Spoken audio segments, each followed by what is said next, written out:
Kalau cerita kalian barusan udah ngomongin tentang sosok orang yang kena mantra, atau bahkan secara sadar ya ngucapin mantra buat kebutuhan tertentu. Sekarang cerita gue ini bakalan lebih nyeritain tentang pengalaman dari orang yang selama ini dipercaya buat bantu orang-orang yang punya gangguan batin atau spiritual. Oke. Jadi ini cerita kiriman dari Ujang namanya. Ini gue samarin ya. Ini bukan pengalaman dia sendiri, lebih tepatnya ini cerita pengalaman yang sempat dibagiin sama ustadznya waktu pas dia sekolah. Nama ustadznya itu Pak Rosul.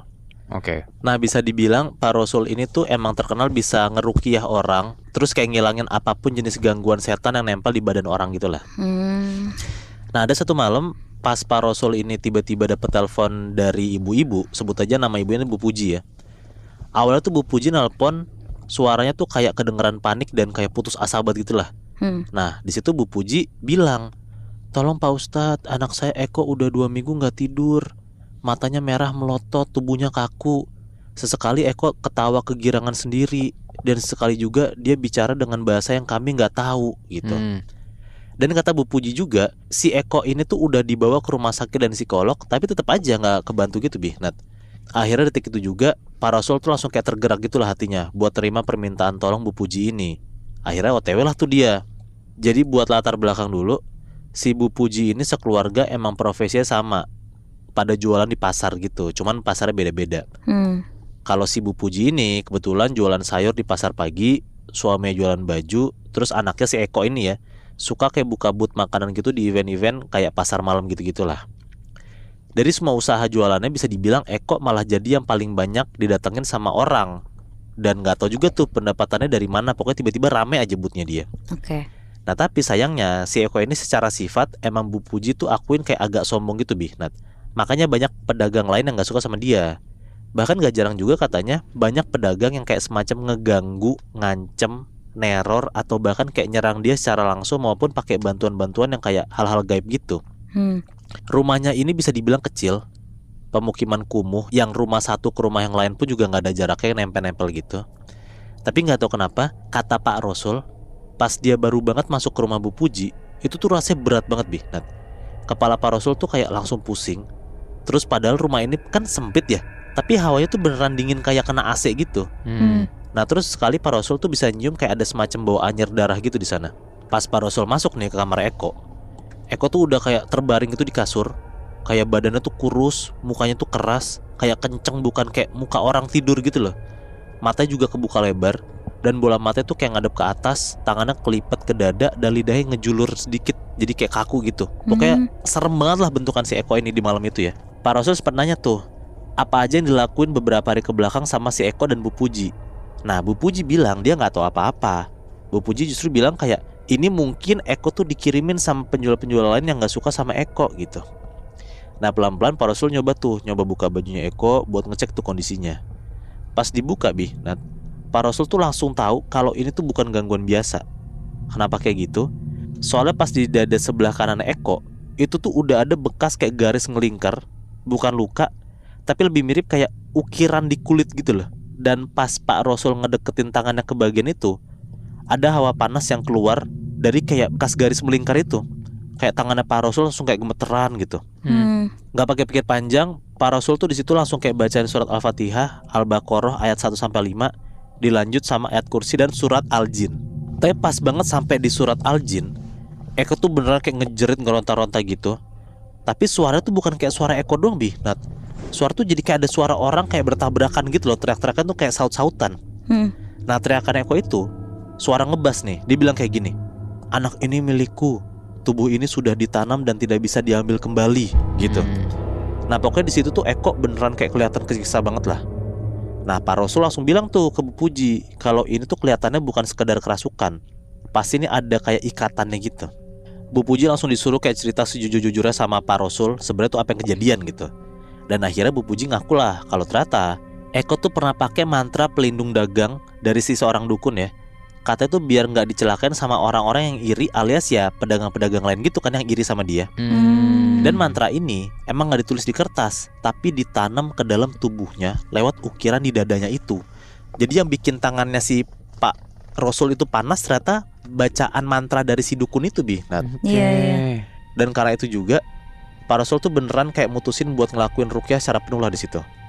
Proses pembacaan ayat tuh dilanjut sama Pak Rasul, dan kali ini tuh lebih kenceng dan lantang, seolah-olah tuh kayak emang nantangin setannya gitu lah. Dan lo tau nggak? Tiba-tiba Eko bangun dari tidurnya. Posisinya tuh sekarang kayak nyerupain huruf L gitu. Matanya full merah. Si Eko senyum, terus perlahan tuh kayak ngejulurin lidahnya. Panjang banget, bahkan lebih dari orang normal. Orang bisa sampai hampir nyentuh ukiran dadanya gitu. Jadi sepanjang itu Nat lidahnya si Eko tuh. Terus di situ Eko cuman bilang, masih dengan suara beratnya ya, badan ini sudah bukan lagi miliknya. Yang tertanam di sini adalah bagian dari kami. Lampu-lampu tuh langsung kayak pada kedap-kedip. Lemari sama meja di kamar si Eko tuh beneran kayak goyang-goyang, kayak ada gempa gitu. Terus si isi rumah tuh kayak jadi riuh, kayak dipenuhin sama suara ketawa, yang mana tuh sebenarnya rumahnya tuh sepi gitu. Eko bangun dari tidurnya, padahal sebelumnya tuh dia bener-bener nggak bisa gerak sama sekali kan, Nat. Terus di situ Eko tuh melayang 1 jengkal dari lantai, badannya gemeter nggak habis-habis, dan jelas banget kalau dari dadanya bekas ukiran mantra itu tuh yang dari si dukun itu mulai kayak netesin darah gelap, kayak darah busuk gitu. Terus sesekali juga keluar percikan-percikan bara api gitu dari badannya. Bu Puji di situ tuh nangis aja minta tolong Pak Rasul buat kayak jangan nyiksa anaknya, minta Pak Rasul buat ngeberhentiin aja kayak ruqyahnya gitu. Tapi jelas di situ Pak Rasul nggak pedulin Bu Puji lah, karena di situ kan Pak Rasul tahu gitu cara ini adalah satu-satunya cara biar bikin anaknya sembuh. Anak si Bu Puji ini sembuh dari mantra rajah ini namanya. Pak Rasul ini tuh makin kenceng bacanya. Terus tau gak Nat?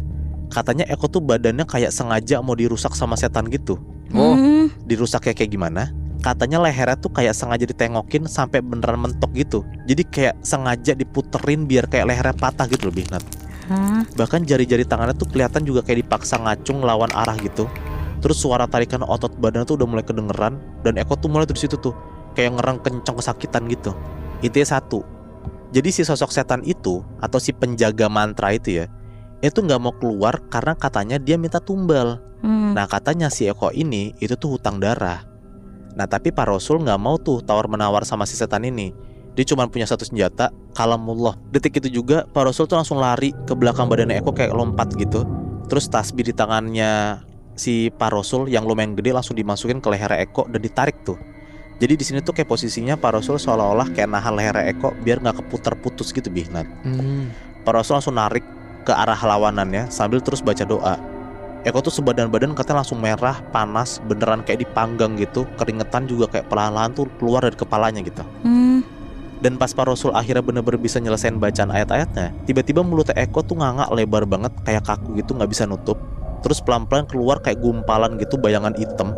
Dari yang awalnya cuma ngebentuk asap, tiba-tiba makin lama jadi makin tinggi, ngebentuk tuh kayak ada wanita tua kurus, matanya beneran merah nyala, suara melengking, terus kayak bruk. Di situ tuh langsung tuh Eko jatuh ke lantai lah, nggak sadarin diri. Dan intinya tuh sosok setan inilah yang akhirnya Pak Rasul tahu kenyataannya bahwa kayak kenapa ada mantra di badannya Eko. Ini juga ternyata atas persetujuan dari keluarga termasuk Bu Puji sendiri Nat. Karena ternyata selain mantra ini bisa ngejaga usaha orang dari serangan orang lain, mantra ini pun juga katanya bisa jadi kayak semacam penglaris gitu. Makanya Eko di sini kenapa paling gede pendapatannya? Karena ya salah satunya karena itu. Sosok setan ini tuh kayak sebenarnya asal usul dari jin jenis Banaspati namanya. Soalnya katanya pas di akhir Pak Rasul ngebacain lagi satu bacaan gitu, sosok ini tuh tiba-tiba kayak kebakar gitu. Terus kayak duar, kayak ada letupan api gitu di atas langit, kayak di dalam kamar Eko gitu. Letupannya tuh langsung kayak matiin semua aliran listrik yang ada di rumahnya Eko. Tapi syukur alhamdulillah Nat, Eko tuh di situ cuman nggak sadarin diri buat beberapa jam aja. Terus tepat pas mendekati waktu subuh dia tuh kebangun. Katanya pun juga ukiran di dadanya itu tiba-tiba hilang gitu aja, kayak disapu angin gitulah. Dan karena ketakutan ini juga, sampai sekarang Eko tuh bisa dibilang jadi kayak lebih mendekatkan diri ke Tuhan lah. Dia kayak rutin gitu datang ke pengajian yang diselenggarain sama Pak Rasul. Itu juga Eko tuh ngerasa kayak udah berubah gitu lah rasa-rasanya ya. Tapi ternyata terornya itu tuh belum sepenuhnya selesai Nat. Sesekali di malam-malam tertentu, dia tuh masih sering banget ngedengar ada suara dari sudut kamarnya dan bilang, mantranya masih nunggu, kau hanya menundanya. Wah gila. Berarti cepat atau lambat itu tuh akan datang ke dia lagi ya, walaupun dia udah berubah. Iya pasti sih Nat, karena mungkin emang Pak Rasul tuh udah berusaha buat ngeluarin, tapi saking kuatnya ini mantra, jadi belum bisa sepenuhnya lepas gitu. Tapi pun untungnya ketemu sama Pak Rasul sih. Karena gak tahu ya, dari cerita lu sih gue ngedengernya kayaknya Pak Rasul ini entah ilmunya tinggi atau dia emang care banget gitu. Maksudnya dengan dia punya pengajian juga, sepertinya emang dia punya visi tersendiri lah untuk bantuin orang-orang gitu. Kayaknya sih ini salah satu cerita tentang ruqyah yang menurut gua cukup epic sih, Muy. Kira-kira lu punya lagi nggak cerita ruqyah yang bisa lu kirimin ke kita?